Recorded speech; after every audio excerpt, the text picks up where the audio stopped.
જય શ્રી કૃષ્ણ, જય જલારામ, જય દ્વારકાધીશ. મીતાબેન રસોઈ કુકિંગ ચેનલમાં તમારું હાર્દિક સ્વાગત છે. તો આજે આપણે બનાવીશું મસાલા મેક એન્ડ ચીઝ પાસ્તા. વાવ! આ પાસ્તા એવા છે જે મોટા હોય કે નાના બધાને ખૂબ જ પસંદ આવે છે અને બનાવવા પણ એકદમ સરળ છે. જો તમે અમારી ચેનલમાં નવા હો તો સબસ્ક્રાઈબ કરી દેજો અને બેલ આઇકનને પ્રેસ કરી દેજો, જેથી તમને અમારો વિડીયો સૌથી પહેલાં મળે છે. તો ચલો શરૂ કરીએ. તો અહીં મેં એક કઢાઈ લીધી છે, એમાં થોડું એવું તેલ ગરમ કરવા મૂકી દીધું છે. હવે મેં અહીંયા અમૂલનું બટર લીધું છે. તેલ એટલા માટે મૂક્યું છે કે અમૂલનું બટર જે છે એ બળી ન જાય. તો અહીં મેં એક બટર એડ કરી દીધું છે. હવે આપણે તેમાં બટર મેલ્ટ થઈ જાય પછી આપણે તેમાં ગ્રેટેડ લસણ, જે મેં 8થી 10 કળી જેટલું લીધું છે, એક મરચાં અને આદુનો ટુકડો પણ એક છીણી લીધો છે, એ આપણે આમાં અહીં એડ કરી દઈશું અને એને પ્રોપર રીતે ચલાવી લેશું.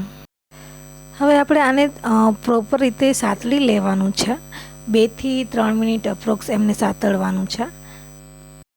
લસણ થોડું બ્રાઉન થઈ જાય એના પછી આપણે એમાં 1 કપ જેટલું ઓનિયન એડ કરશું. ડુંગળીને મેં ફાઇનલી ચોપ કરી લીધી છે. તમે કોઈક ચોપર લઈને એમાં બી એકદમ ઝીણી ચોપ કરી શકો છો.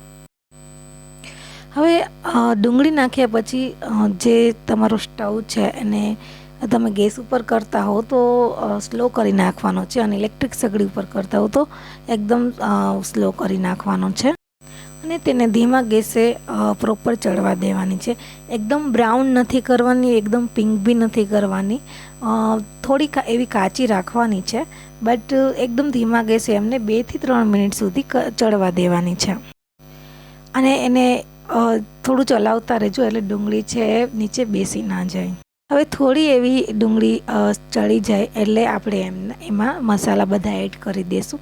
તો એમાં મેં અહીંયા હળદર એડ કરી છે, લાલ મરચું એડ કર્યું છે, ધાણા જીરું થોડું એડ કર્યું છે અને 1 ચમચી જેટલું મેંદો એડ કર્યું છે. મેંદો એટલા માટે એડ કર્યો છે જેથી આપણું જે પાસ્તા છે એ થોડા ઘટ બને. હવે એને બી ધીમા ગેસે સાતળી લેવાનું છે એટલે બધું મસાલા સાથે જે તમારો મેંદો છે એ મિક્સ થઈ જાય અને એ બી ચડી જાય. હવે અહીંયા આપણો જે મસાલો જે છે એ ચડી ગયો છે અને મેંદા સાથે એકદમ પ્રોપરલી મિક્સ થઈ ગયો છે. તેના પછી હું અહીંયા એડ કરીશ બોઇલ કોર્ન એટલે કે મકાઈ, જે મેં પહેલાંથી જ બાફી લીધી હતી. એના પછી હું અહીંયા ટમેટાં એડ કરીશ. અહીંયા મેં 1 નંગ જેટલું ટમેટું લીધું છે. અગેન આને આપણે થોડું ચલાવી લેશું અને 2 થી 3 મિનિટ સુધી અગેન આપણે એને ચડવા દઈશું. આમ તો મેં બોઇલ કરેલા જ મકાઈ લીધી હતી, તેમ છતાં બી થોડું આપણે એમને ચડવા દઈશું જેથી એ મસાલા જે છે પ્રોપર એમની સાથે મિક્સઅપ થઈ જાય અને એમને સતત ચલાવતા રહેવાનું છે, અધરવાઇઝ મેંદાના લીધે છે એ નીચે બેસી જશે.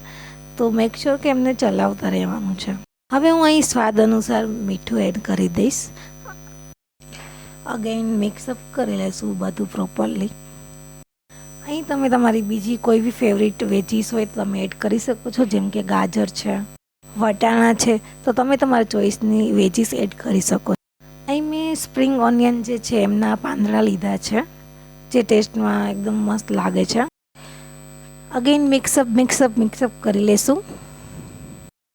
1 મિનિટ જેટલું મિક્સઅપ કરી લેશું એમને. હવે આપણે એમાં એડ કરીશું મિલ્ક. તો અહીં મેં 1 વાટકા જેટલું મિલ્ક લીધું છે. હવે અહીં પાસ્તાનો અને મિલ્કનો માપ એક હોવો જોઈએ, તો મેં 1 બાઉલ જેટલા પાસ્તા લેવાની છું એટલે મેં 1 બાઉલ જેટલું મિલ્ક એડ કરેલું છે. અગેન મિક્સઅપ 2 મિનિટ જેટલું અગેન મિક્સઅપ કરવાનું છે એમને. અને હવે 1 બાઉલ જેટલું આપણે પાણી લેવાનું છે. જે બાઉલ જેટલું મિલ્ક લીધું છે એ જ બાઉલના માપનું તમારે અહીં પાણી લેવાનું છે. તો આપણે અહીંયા પાણી એડ કરી દઈશું અને અગેન મિક્સઅપ કરી દઈશું. હવે મેં અહીં 1 બાઉલ જેટલા પાસ્તા લીધા છે, તો માપ એકદમ સહેલો છે. 1 કપ પાસ્તા, 1 કપ પાણી અને 1 કપ મિલ્ક. જે બી માપ લો એ ત્રણેયનો સેમ જ હશે. તો છે ને એકદમ ઇઝી માપ. તો again mix-up. One very important thing, અહીંયા જે મેં પાસ્તા લીધા છે કાચા પાસ્તા લીધા છે, બોઇલ કરેલા પાસ્તા મેં નથી લીધા. બિકોઝ આપણે મેક એન્ડ ચીઝ પાસ્તા બનાવીએ છીએ તો પ્રોપરલી એની સાથે મસાલા સાથે મિક્સઅપ થઈ જાય એટલા માટે મેં પાસ્તા જે છે એ આપણે આ જ પાણીમાં ચડવા દઈશું. તમે બોઇલ કરેલા બી લઈ શકો છો, બટ આ રીતના કરશો તો તમને ટેસ્ટ સારો આવશે. હવે 15 મિનિટ જેવું થશે આ પાસ્તાને ચડતા, પણ તમારે 2-3 મિનિટે તેમને વચ્ચે ચલાવતા રહેવાનું છે, અધરવાઇઝ પાસ્તા નીચે બેસી જશે. તો અહીંયા આપણા પાસ્તા ઓલમોસ્ટ ચડી ગયા છે. એક વખત ચેક કરી લેવાનું પાસ્તાને બહાર કાઢીને કે ચડી ગયા છે કે નહીં, તમને આઈડિયા આવી જશે.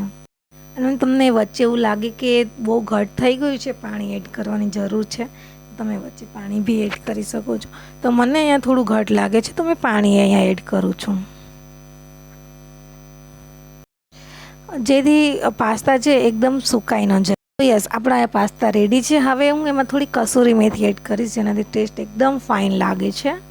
કોરિએન્ડર બી એડ કરજો, અહીંયા મારી પાસે અવેલેબલ નથી, પણ કોરિએન્ડરથી બી ટેસ્ટ એકદમ એન્હાન્સ થશે. ઓફકોર્સ ચીઝવાળા આપણે પાસ્તા બનાવીએ છીએ તો ચીઝ નાખવું કમ્પલસરી છે. તો અહીંયા મેં એક ચીઝનું સ્લાઇસ લીધી છે, અને ઓફકોર્સ બીજું જે પ્રોસેસ ચીઝ છે અમૂલનું, એ બી હું અહીંયા ગ્રેટ કરી દઈશ પ્રોપરલી.